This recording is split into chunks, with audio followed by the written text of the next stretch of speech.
My name is Amberly Clay, and today I will be discussing pulmonary disorders and conditions. The first topic I will discuss is asthma. Asthma is the difficulty of breathing due to narrowing of the airways. Asthma currently affects 25 million people in the United States. Of those 25 million, 6 million are children. As you can see in the picture above, you will see what a normal airway looks like and what an airway looks like for somebody with asthma. The symptoms of asthma. The symptoms include recurring episodes of wheezing, breathlessness, chest tightness, and coughing. Those with asthma will see this most common in the morning and nighttime, or in a response to an allergen reaction or due to exercise. Asthma episodes are associated with an obstruction to airflow that resolves within 1 hour. An acute response is an activation of airway inflammatory cells, and the response involves a persistent inflammation. A chronic response is moderate to severe asthma with resident inflammatory cells, airway remodeling, and persistent respiratory systems. The pathology and pathophysiology of asthma. Those with asthma will see a dramatic increase in the last 30 years. This is possibly due to increased awareness. Airborne pollutants and high ozone levels can aggravate existing asthma and may be the cause for new onset asthma. The maturation and normal immune response may be caused by a reduction in infection and contact with microbial environment during prenatal and early life. Changes in bacterial and viral infections may contribute to allergic disease. Diminished microbial exposure during infancy may affect sensitization to allergens. SES, or low socioeconomic status, is associated with unfavorable conditions of high allergens such as dust mites, cigarette smoke, and cockroaches. These exposures have been identified as a risk for development of asthma. The severity of asthma and mortality are twice as likely in people with low SES, but the likelihood of asthma is greater among those with high SES. There's also a higher prevalence of asthma reported in African Americans, and they also suffer from fourfold higher asthma mortality rates than Caucasians. African Americans and Hispanics have showed to be at a greater risk than Caucasians for both adults and children with onset of asthma.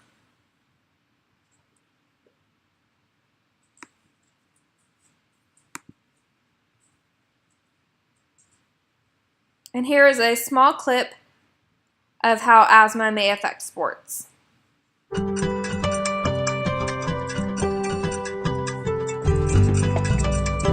have asthma. That means I can't exercise or play sports. What do you mean? Many people with asthma find it difficult to exercise. They may cough, develop chest tightness, wheezing, or have shortness of breath. However, this doesn't mean that you should not exercise if you have asthma. In fact, exercising regularly is one of the best things that you can do to keep your lungs and body healthy. If your asthma makes it hard for you to exercise, then make sure that you use your quick relief or rescue medicine before you are active. This can be done by taking 2 puffs of your inhaler, and remember to use your spacer every time, at least 15 minutes before you exercise. If you do develop symptoms while you are exercising, then it is very important that you stop and rest. You can use your rescue medication again, even if it has not been 4 hours. Make sure that your breathing has returned to normal before you resume activity. Everyone with asthma should be able to exercise and play sports. If you aren't doing well, make sure that you talk to your doctor so that you can find other treatment options. Because of my medicine, I can play harder. Thanks.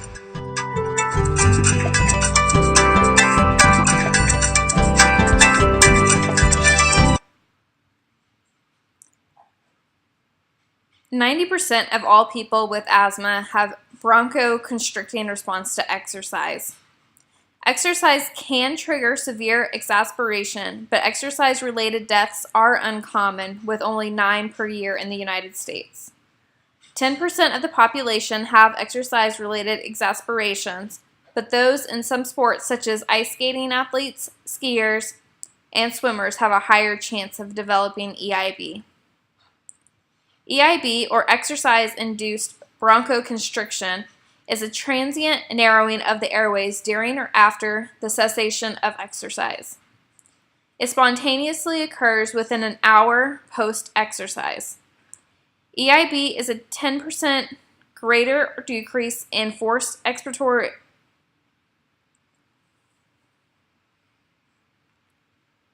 volume in the first second of max exhalation. Exercise is most common instigator of an asthma attack. The hyperresponsive reaction to exercise occurs in approximately 90% of those who have asthma, and this is with mild asthma, and EIB may be the only expression of it. Again, as you can see in the picture here, what a normal airway looks like compared to an asthmatic airway, and an airway that is asthmatic during an attack. EIB occurs in 4 to 20% of the population and 11 to 55% in the sports population, which is higher in winter sports. EIB typically comes from water loss from the airway surfaces of inspired air during exercise. Severity of exercise-induced asthma is determined by a ventilation rate, ambient air water content, and temperature during exercise. EIB is lessened when the mode of exercise, such as swimming, and the pool environment has warm water and high humidity. Therapy is an option, and it is key to treatment in the design of treatment for the individual with asthma. Optimal treatment is the reduction of elimination of airway inflammation and minimizes the use of inhalers. Treatment should try to achieve a baseline in pulmonary function and a reduction of symptoms. Medications. Normal medications are divided into controllers and relievers. Controllers are taken daily and provide asthma management to provide a long-term control of reducing inflammation. Relievers will relieve acute obstruction, bronchoconstriction, or both. Drugs are taken on an as-needed basis and supplement controllers. Yes, exercise is recommended for those with asthma. However, exercise recommendations should be prescribed based on results of exercise testing and assessments that include bronchial challenge test. This is done so the prescriber is aware of the client's threshold and responds to exercise intensity, duration, mode, and environmental stimuli. Exercise professionals should be aware of treatment and medication taken prior to exercise or any treatments needed or possibly needed during exercise or after. A 10 to 15 minute warm-up is highly recommended to help reduce a client's propensity to develop EIB. Start intensity and duration at a lower level and gradually increase to not cause an exacerbation of symptoms. It is important for the client to have control of their symptoms before beginning any exercise program. It is also recommended for the client and exercise professional to get approval from the client's physician before starting any exercise program. And here you'll see the general aerobic exercise guidelines and general resistance training guidelines. For general aerobic exercise, it is recommended to participate in 3 to 5 sessions per week at an intensity of 40 to less than 60% VO2 with a mode of focusing on large muscle mass activities such as walking, and for a duration of 20 to 60 minutes of continuous activity. It is important to know that as the client's level improves, the fitness professional should strive to get the client to an intensity of 40 to 60%. Start with walking, then move to a walk-jog, then a jog, and move on to a run-only program. Once able to handle vigorous sessions, then the client can do interval training of 10 to 30 seconds high intensity with 30 to 90 seconds of rest. General resistance training will occur 2 to 3 sessions per week at a moderate intensity. With moderate, we're talking 60 to 80% of their 1 rep max. Repetitions will fall between 6 to 12 reps and 2 to 4 sets. The initial resistance training is similar to common guidelines for beginning untrained individuals. The next topic we will discuss is COPD. What is COPD? It is chronic obstructive pulmonary disease.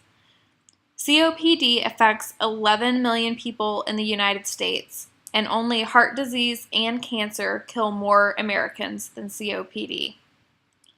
COPD is a progressive lung disease that is characterized by emphysema and chronic bronchitis, which decrease lung function. The symptoms of COPD include chronic cough, sputum production, shortness of breath, exercise intolerance, muscle wasting, gas trapping, and frequent respiratory infections. The phases of COPD. What exactly does it look like?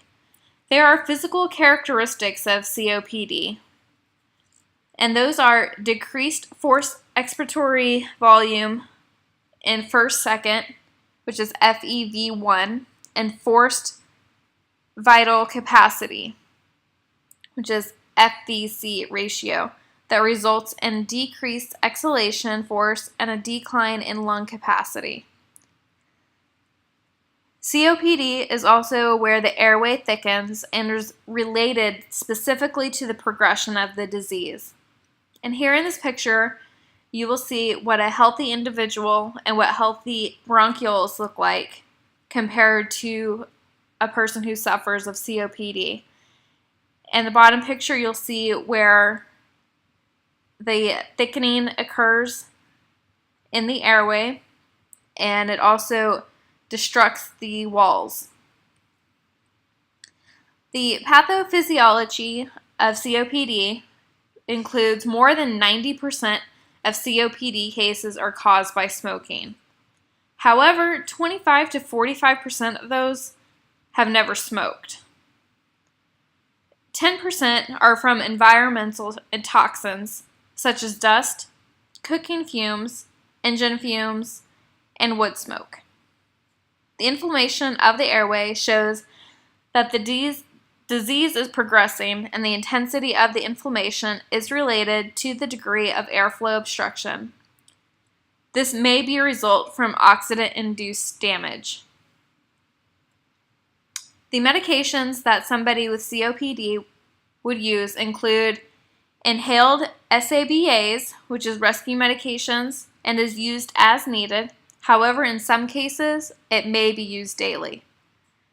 And you'll see down below I've included what some of those are, such as albuterol and levobuterol, which is often prescribed.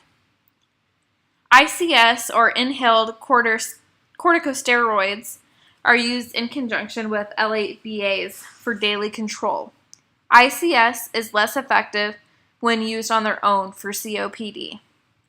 So it's best to use those combined for best results.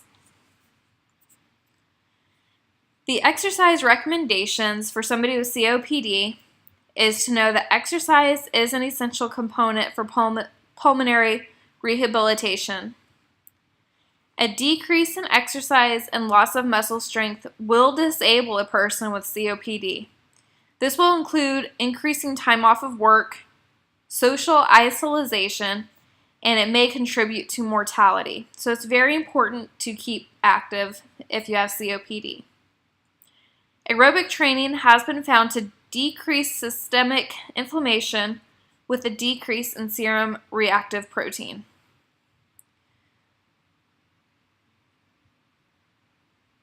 The observed decreased dyspnea from an exercise program is not the result of improvement in lung function, but from peripheral changes. there has not been a consensus on the best protocol for an exercise program due to individual differences and tolerances.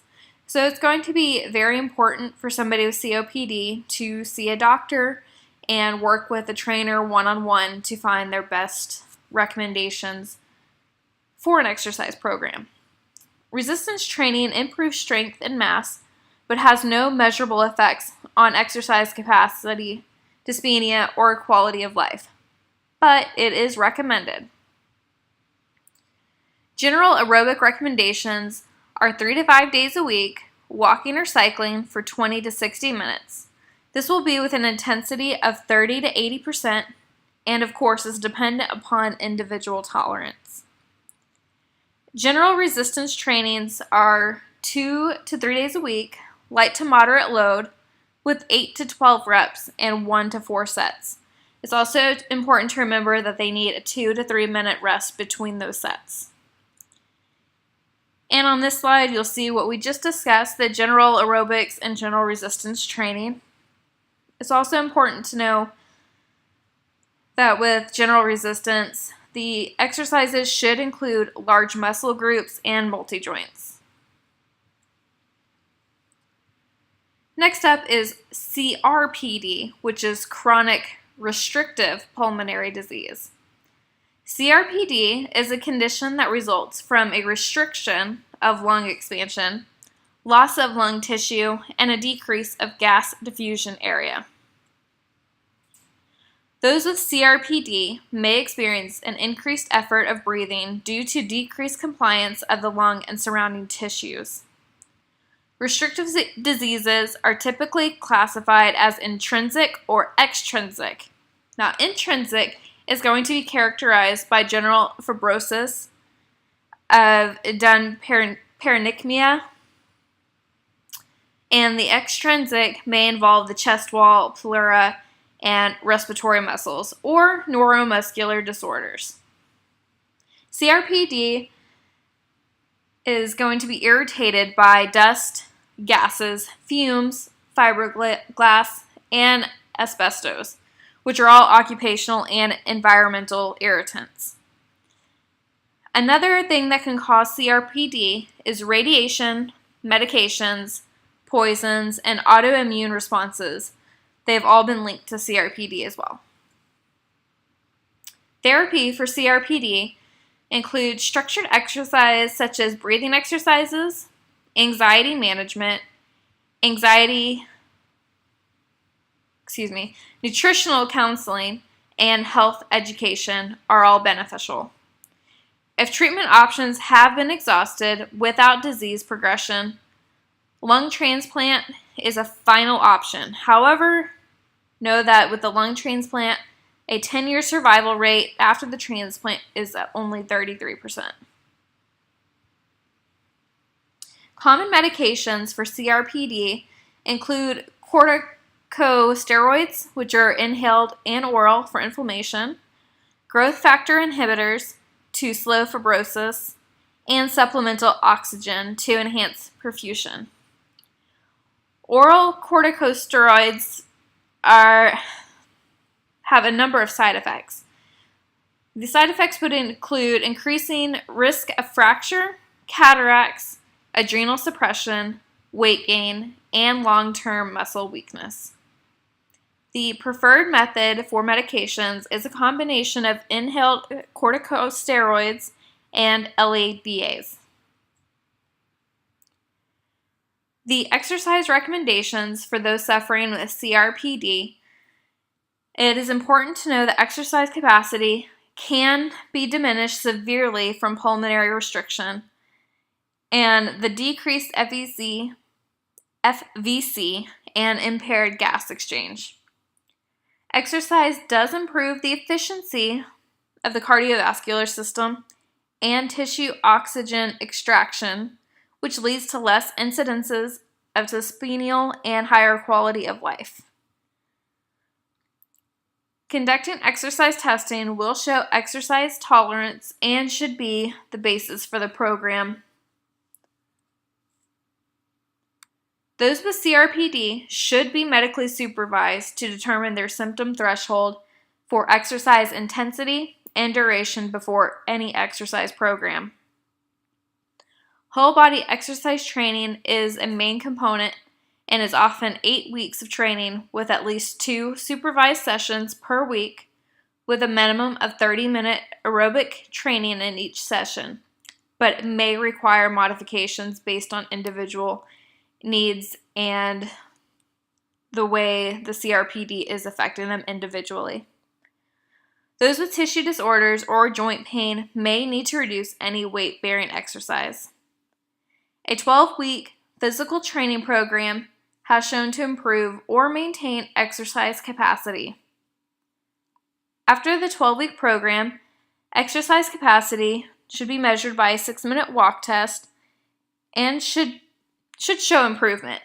In a test out of 24 subjects, a 12-week program was measured with a 6-minute walk test, and showed 10% improvement in 13 out of those 24 subjects. Rehabilitation programs can be inpatient, outpatient, or a combination of the two. Cystic fibrosis. Cystic fibrosis is a multi-organ system disease caused by a mutation in a protein called the cystic fibrosis transmembrane regulator, or CFTR. Cystic fibrosis is one of the most common life-limiting genetic diseases in the Caucasian population. CFTR is located in the membrane of many cells and facilitates water transport.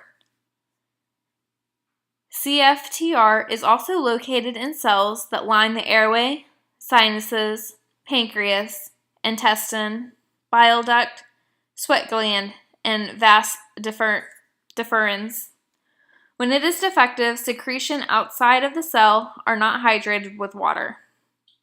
Secretions become thick and may obstruct the organs. What are the symptoms of cystic fibrosis?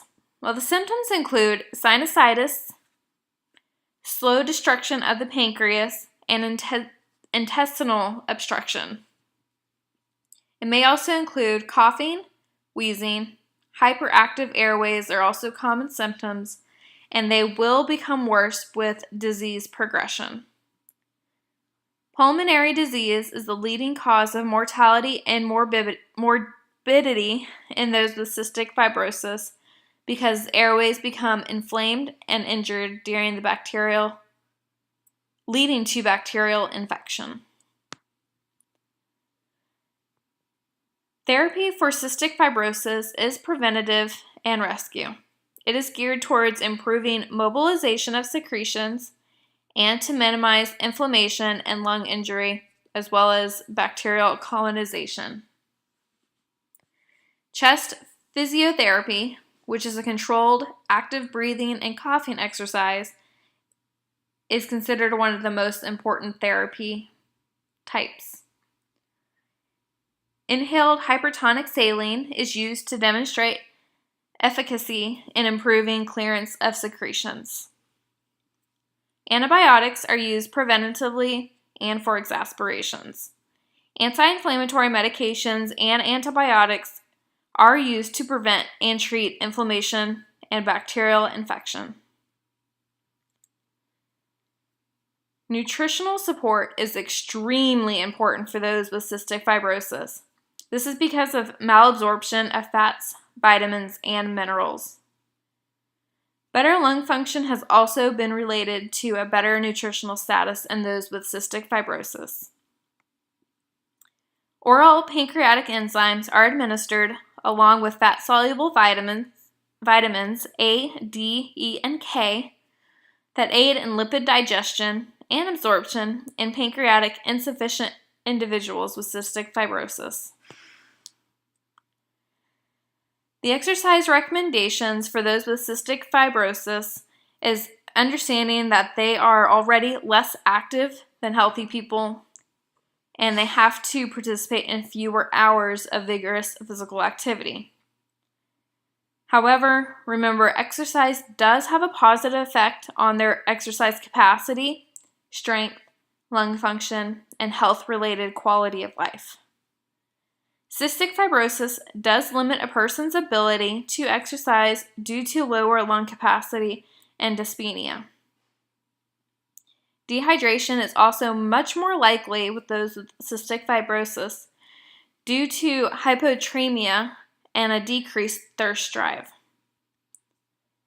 It is recommended for an individual with cystic fibrosis to get exercise testing done to find their initial baseline for exercise. By doing this, it will allow the professional to provide an effective program and determine the intensity and duration that the individual can do before coughing and other symptoms occur. It is also important to get the following health assessments: posture, spinal alignment, and trunk muscle control to allow for proper exercise prescription. The reasoning for this is because those with cystic fibrosis often use their abdominal muscles at lower workloads earlier in their respiratory cycle and at a higher recruitment level than the healthy individuals. It is recommended for those with cystic fibrosis to exercise, and here you will see there is a general aerobic exercise recommendation of 3 to 5 days per week with an intensity of 40 to 70% of peak heart rate, using the mode of walking, treadmill, or cycling, and for a duration of 20 to 30 minutes.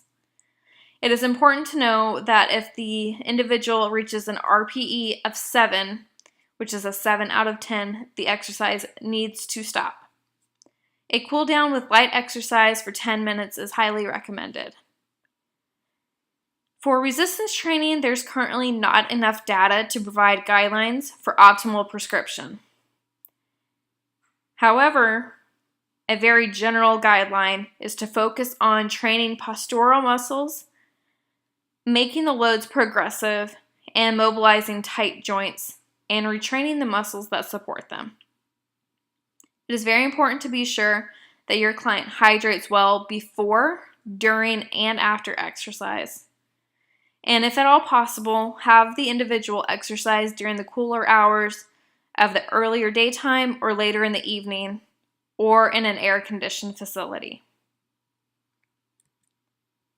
And that concludes this slideshow. If you guys have any questions, please feel free to ask. Thank you.